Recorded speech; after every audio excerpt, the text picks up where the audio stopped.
우리 사람은 우리가 의식하고 살든 의식하지 않든 자신에 대해서, 자신의 근원에 대해서 뿌리를 알고 싶어 하는 인간의 욕망이 있습니다. 그리고 그 진리를 추구할 수밖에 없는 건 내가 의미 있는 삶을 살고 있는가에 대한 우리의 그 궁금함이 우리로 하여금 진리를 추구할 수밖에 없게 만들지. 그 진리는 결국 우리의 인생의 방향을 결정하고 우리의 삶의 의미로 채우는 일이기 때문입니다. 그래서 우리는 진리를 추구하고 살 수밖에 없는 운명이지만 그럼에도 불구하고 진리는 추구하는 것이면서 또한 우리는 어떤 그 진리의 사실 속에 이미 던져진 존재이기도 하다는 사실이죠. 에밀 아자르가 쓴 필명이긴 합니다. 원래 본명은 로맹가리라고 하는 사람이 이제 자신의 필명으로서 에밀 아자르라는 이름을 갖고 쓴 책이 있습니다. 자기 앞에 생이라는 책이 있습니다. 거기에 주인공으로 등장하는 아이가 모하메드입니다. 이제 줄여서 모모라고 부릅니다. 이 모모는 3살 적부터 로자라고 하는 아줌마 집에서 자랍니다. 이 로자라고 하는 여인은 젊어서 몸을 팔면서 돈을 벌었던 여인입니다. 그런데 이제 나이가 들면서 더 이상 그 일을 할 수 없기 때문에 나라에서 지원해 주는 돈을 조금씩 받으면서 이제 창녀들이 낳은 아이들을 거두어서 키우는 일을 합니다. 모모는 3살 적에 이 집에 왔습니다. 그리고 이 집에는 그런 아이들이 함께 살고 있습니다.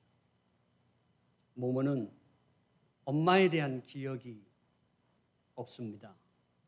하지만 엄마를 너무도 그리워하며 알고 싶어 합니다. 이제 모모가 그 집에서 살면서 보니까 엄마가 오는 경우, 다른 아이들의 엄마가 오는 경우를 보았더니 아이가 사고를 쳤을 때입니다. 아이가 사고를 치니까 이제 로자 아줌마가 엄마들을 불렀습니다. 사고를 쳐서 엄마가 올 수밖에 없었는데도 그 엄마들은 와서 자기 아이들을 혼내키는 것이 아니라 너무도 미안해하고 사랑스러워하는 모습을 보았습니다. 이제 이 모모가 알았습니다. 내가 사고를 쳐야 우리 엄마가 올 거라는 걸.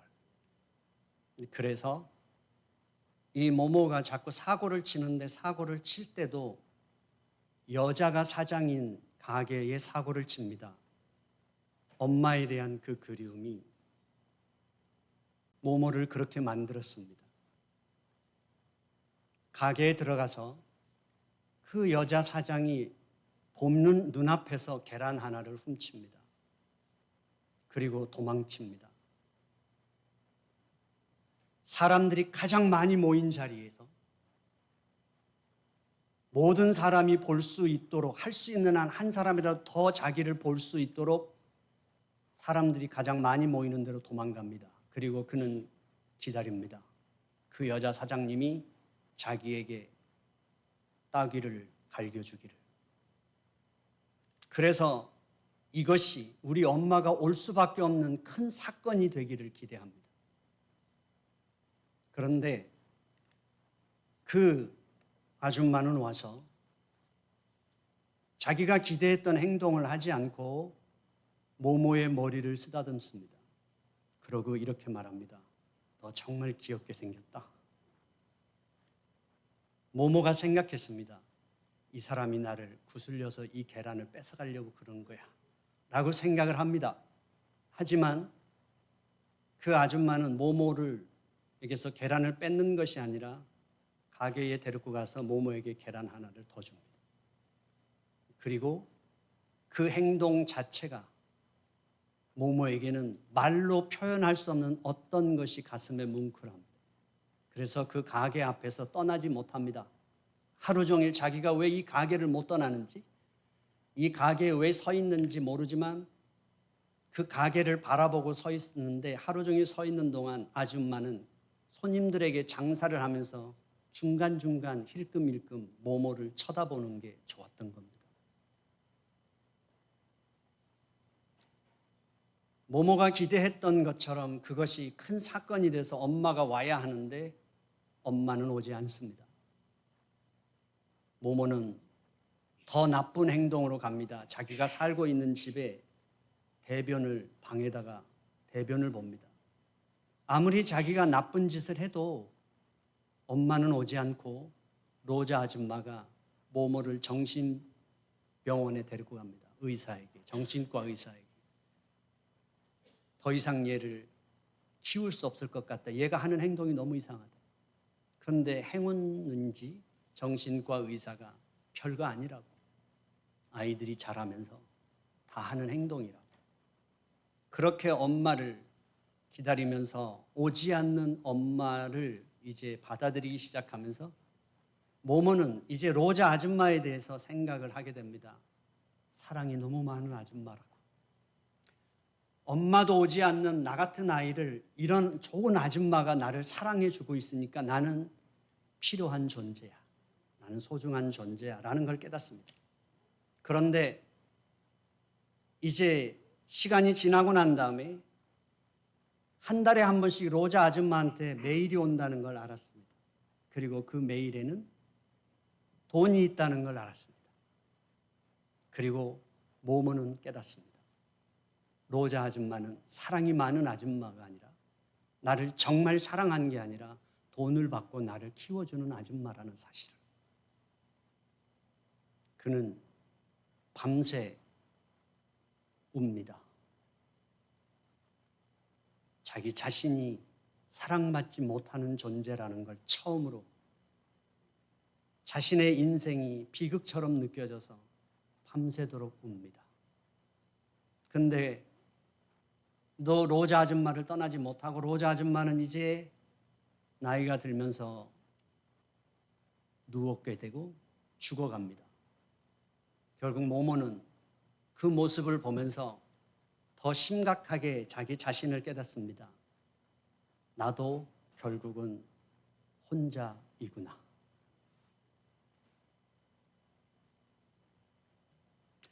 이 책에서 말하는 건 모모가 주인공으로 등장해서 말해주고 있는 건 그것입니다. 인간은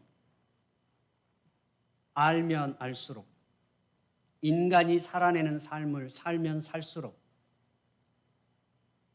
인간은 결국은 비극적인 존재라는 사실. 우리는 사랑을 갈망하지만 결국 내가 원하는 만큼의 사랑은 단 한순간도 받을 수 없는 존재라는 사실을. 우리는 부부가 서로 결혼해서 사랑을 확인하면서 살아가지만 부모와 자식 사이에서 그 사랑을 확신시키려 노력하지만 형제 사이에서 그 사랑을 끊어지지 않기를 서로 노력하지만 우리는 죽을 때까지 사랑을 갈구하지만 우리가 원하는 만큼의 사랑은 단 한 번도 누리지 못하고 사는 고독한 존재라는 것을. 그것이 내 앞에 있는 생에 말하고 싶은 이야기일 것입니다.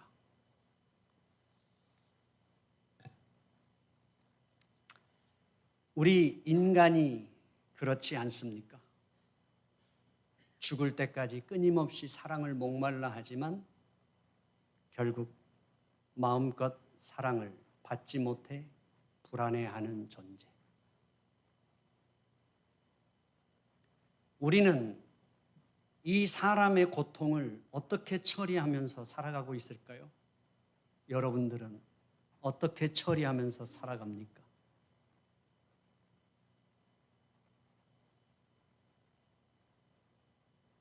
그렇게 공부를 열심히 하고 대학을 졸업하고도 성형수술대 위에 젊은이들이 들어눕는 건 왜일까요?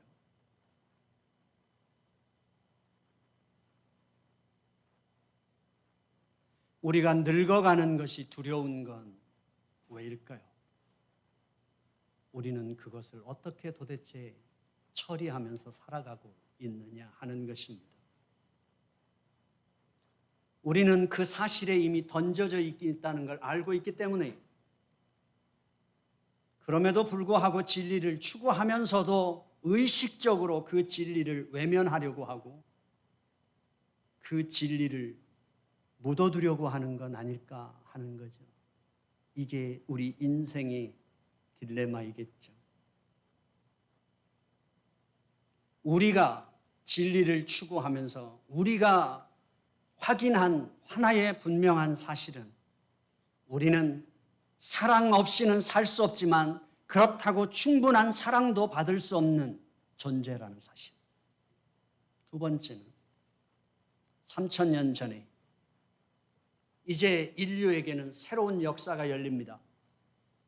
인간을 자기 스스로 판단할 수 있는 주체적인 존재로 내가 선택하고 내가 결정하고 내가 책임지는 인간입니다.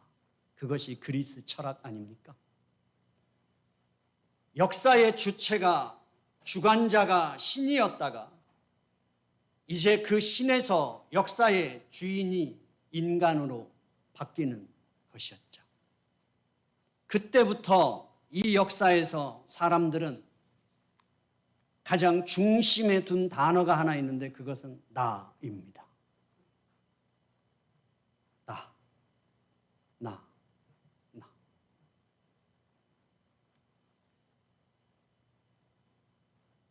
그래서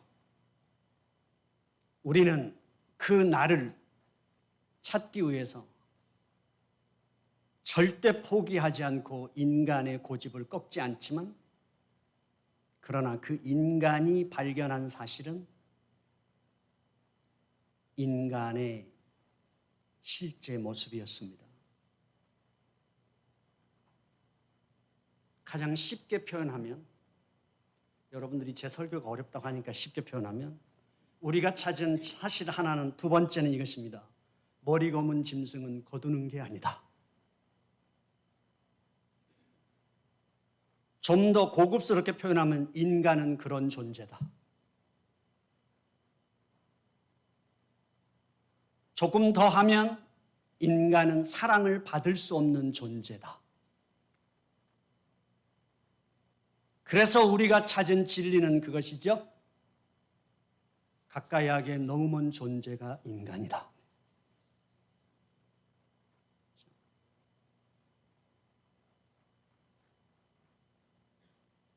우리 인간이 신과 분리될 때 인간이 찾은 진리는 자유가 아니라 진정한 구원이 아니라 인간은 희망이 없다고 하는 사망 진단서였습니다.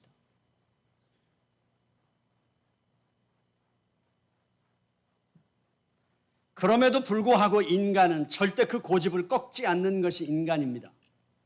먼지 같은 존재임에도 불구하고 지렁이 같은 존재임에도 불구하고 타담한 부지깽이 같은 존재임에도 불구하고 온 우주를 정복하고 싶어하고 온 우주를 알고 싶어합니다.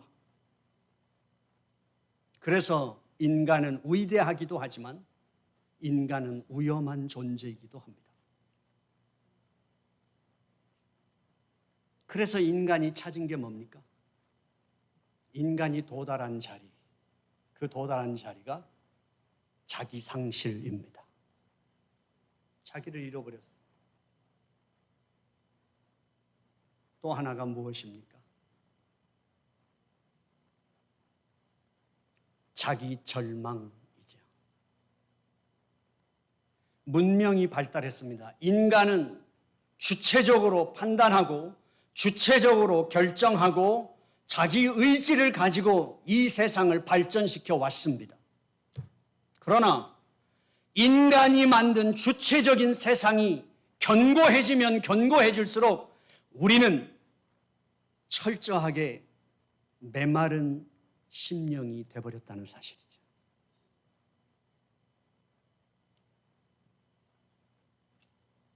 우리의 상태는 우리가 이제 길이 끊어진 자리까지 왔다는 것을 고백할 수밖에 없다는 겁니다. 이게 우리의 삶입니다. 사람들은 이렇게 말합니다. 사는 거가 다 그런 거야. 모두 다 그러고 살아. 다른 사람들도 그러고 살아. 너만 특별한 거 아니야 라고 평범하게 말하지만 이미 우리는 이 사실을 알게 됐다는 거죠. 그래서 누구에게도 다 내보일 수 없고 누구에게도 다 설명할 수 없고 그러면서도 부정할 수 없는 우리의 인생의 그 신음과 몸살이를 여러분들은 어떻게 풀면서 살아가고 있느냐 하는 것이죠. 버거운데, 너무 무거운데, 길이 분명히 안 보이는데 어떻게 그걸 풀면서 가느냐 하는 거죠. 어떤 때는 그렇잖아요. 다음 날이 안 왔으면 좋겠다. 해가 뜨는 게 두려운 날도 있었던 것이 사실이잖아요. 너무 절망적인 표현일까요? 인간 역사가 밝혀낸 게 그거라면 성경은 뭐라고 말할까요? 인간에 대해서. 성경은 사람을 가감없이 더 노골적으로, 더 정량하게, 더 철저하게 인간을 말합니다. 인간은 완벽하게 썩었다고. 인간에겐 그 어떤 희망도 없다고.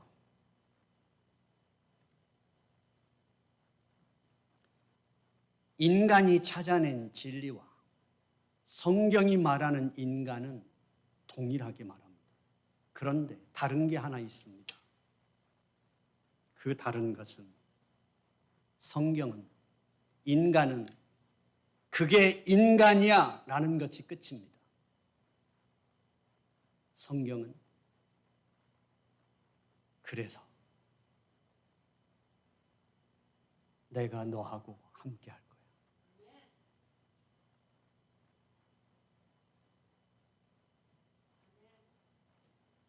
성경은 인간이 찾은 그 사실 앞에서 멈추지 않습니다. 오늘 빌레몬서가 그렇습니다.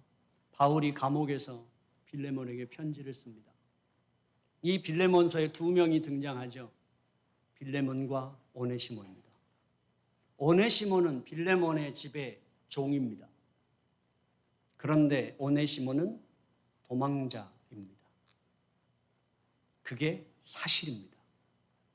오네시모에게는 희망이 없습니다. 당시의 노예는 그 집 주인 집에 있는 물건과 똑같습니다. 그 노예에게 낙인이 찍혀 있는데 여러분들이 물건을 사면 찍혀 있는 시리얼 넘버와 똑같이 찍혀 있는 겁니다. 어디 갈 수 없습니다. 빌레몬은 그 오네시모의 생사 여탈권을 쥐고 있는 자입니다. 노예이고 도망자고 죄인인 오네시모가 처한 삶은 사실입니다. 이제 오네시모의 생명은 빌레몬의 긍휼 외에는 다른 게 없습니다. 그의 생사 여탈권을 빌레몬이 쥐고 있고 당시에는 그것이 사회에 완전히 공인된 빌레몬의 권리였습니다. 거기에서 오네시모의 삶에 어떤 희망이 있습니까? 바울은 이 이야기를 다른 차원으로 끌고 갑니다. 노예이고 그저 빌레몬의 집에 있는 물건에 불과한 그 오네시모를 바울은 형제라고 부릅니다. 이후로는 종과 같이 대하지 아니하고 사랑받는 형제로 둘자라. 우리가 살고 있는 이 시대는 아무리 열심히 살아도, 아무리 내가 노력해도, 내 진심을 다 보여주어도 이 세상은 종국적으로는 나를 어떤 틀 속에 가둡니다. 너는 그런 존재야. 너는 그런 인간이야. 그것이 세상이 인간에게 부여하는 종국적인 인간에 대한 판정입니다. 너는 그런 존재.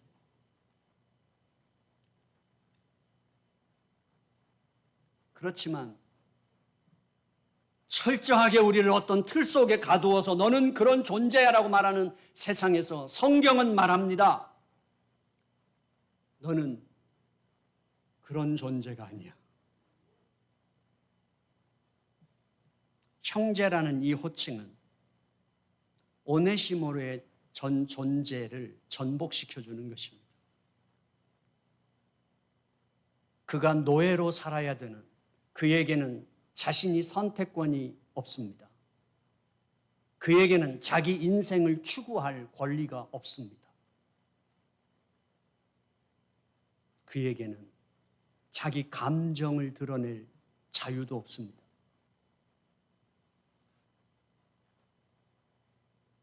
너는 노예야. 성경은 말합니다. 너는 나의 형제야. 오네시모를 동일한 세상 속에서 완전히 다른 존재로 불러내는 것, 바울이 그렇게 하고 있는 거지. 우리는 흔히 그렇게 말합니다. 장애인을 향해서, 노동자들을 향해서 우리는 그들의 인권을 존중해야 되고 보장해 줘야 된다. 지금 바울은 그런 차원을 말하는 게 아닙니다. 바울은 내가 좀 더 형편이 나으니까, 내가 좀 더 많이 배웠으니까, 내가 좀 더 건강하니까 누군가를 도와주는, 그리고 그의 삶도, 그의 인권도 보장되기를 원하는 노력을 말하는 것이 아니라 너는 형제야. 너는 나와 동등하게 함께 할 수 있는 존재입니다. 너는 하나님께서 사랑하는 자입니다. 나와 동일하게 너는 신의 형상을 받은 존재야.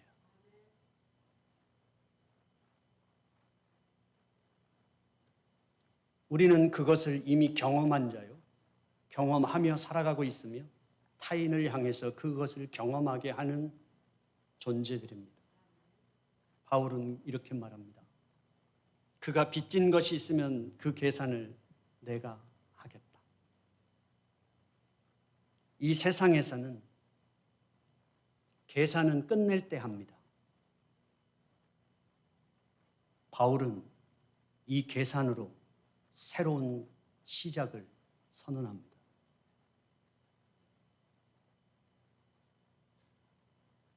우리는 어떤 사람이 죄를 지었을 때, 어떤 사람이 넘어졌을 때 옳고 그름을 판단해 주는 우리가 아닙니다.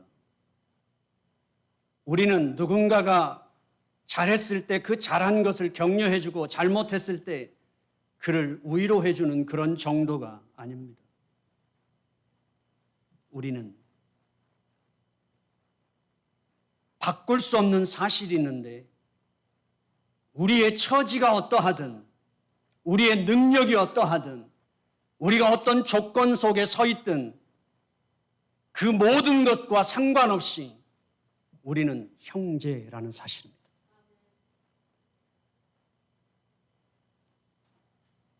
그래서 성경은 이렇게 말합니다. 그래, 너는 절망할 수밖에 없는 존재야. 너의 상태는 절망할 수밖에 없는 상태야. 하지만 나는 너를 절대로 그 절망 상태에 혼자 두지 않을 거야. 세상이 가둬놓은 너는 이런 존재야라는 그 규정 속에 너를 혼자 두지 않을 거야. 나는 너하고 거기에서 함께 할 거야. 라는 것이 복음입니다. 빌레몬은 부유했습니다. 그래서 빌레몬의 집이 곧 교회였습니다. 하지만 그는 많은 노예를 거느리고 있는 주인이었지만 오네시모도 그 노예 중에 한 사람이었습니다. 그곳은 한 작은 사회였고 그 안에는 우익의 질서가 있었고 신분의 차이도 있었습니다. 그러면서 거기는 교회였습니다. 이익을 창출하는 곳이기도 했지만 하나님을 예배하는 곳이기도 했습니다.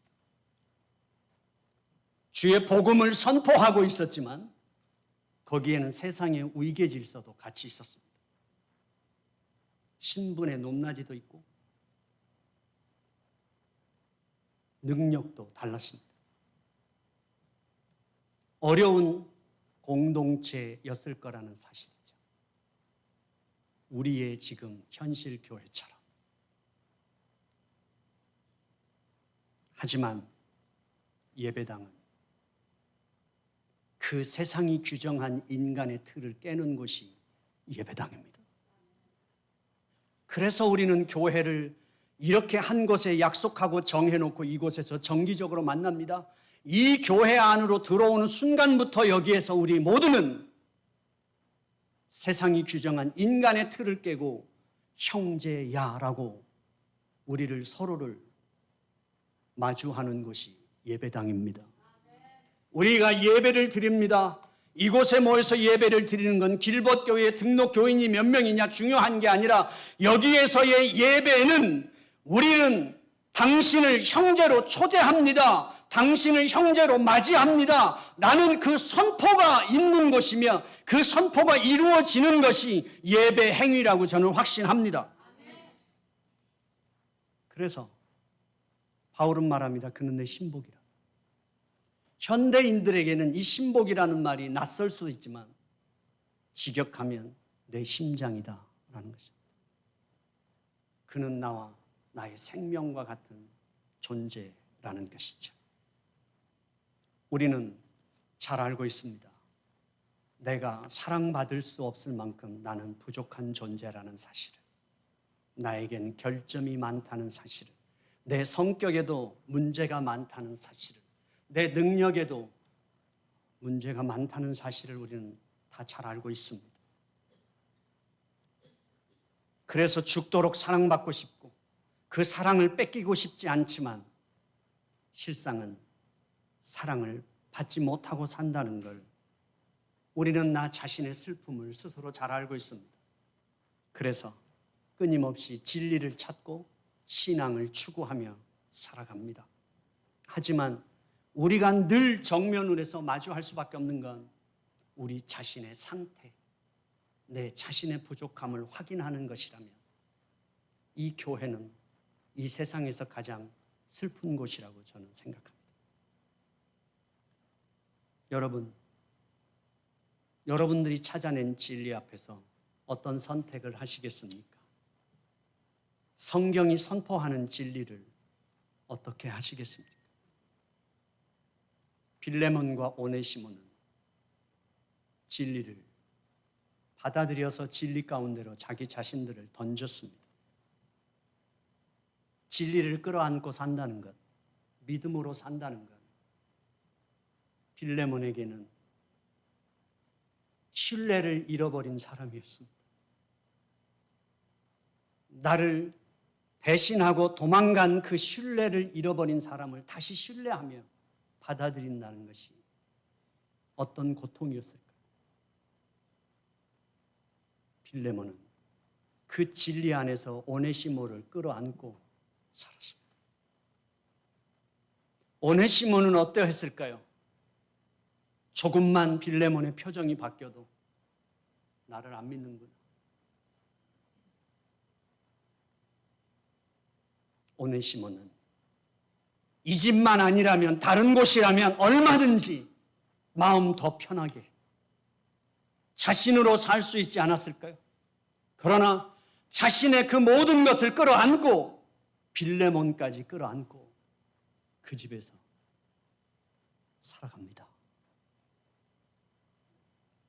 진리는 결코 안전하지 않습니다. 이미 한번 설교했습니다. 사무엘에게 음성이 들립니다. 사무엘이 못 알아들었습니다. 그래서 엘리 제사장에게 뛰어갑니다. 저를 불렀습니까?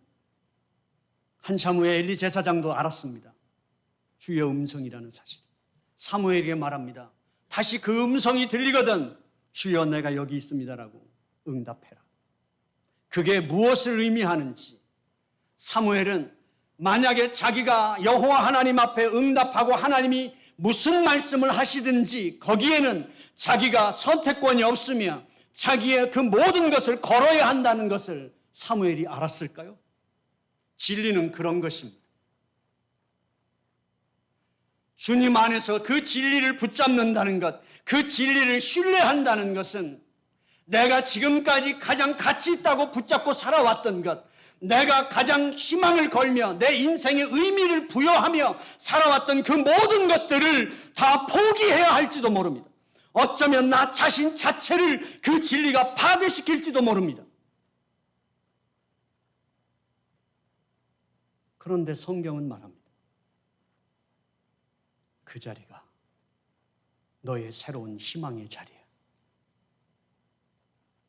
거기에서 드디어 이 세상에서 태어나서 이 세상이 부여한 가치, 형제들이 있을 때 부모가 그 형제들 중에서도 차별이 있으며 등수를 매기며 능력으로 평가하며 유치원에 가서도 학교에 가서도 직장에 가서도 결혼해서도 다른 남편들과 비교당하며 다른 부인들과 판단을 받으며 이 세상에서 능력으로 그 외모로 그 성품으로 무엇으로든 규정되어 있던 내 인간의 그 모든 것이 완전히 파괴되지 않고는 하나님이 부여한 나 자신을 절대로 만날 수 없다는 것을 성경이 말합니다. 우리는 그것을 온전히 만나는 곳이지 교회이지 않습니까? 교회는 바로 이 세상에서 어떻게 규정된 인간이든 이곳에 옵니다. 이 세상의 그 어떤 것으로도 판단과 비난과 비교와 공격 속에서도 손상되지 않는 신의 형상으로 태어난 우리 자신으로 살아갈 수 있는 힘, 그것을 확인시켜 주는 것이 교회입니다. 그래서 내가 사망의 음침한 골짜기를 다닐지라도, 내가 절망의 바닷속에 던져질지라도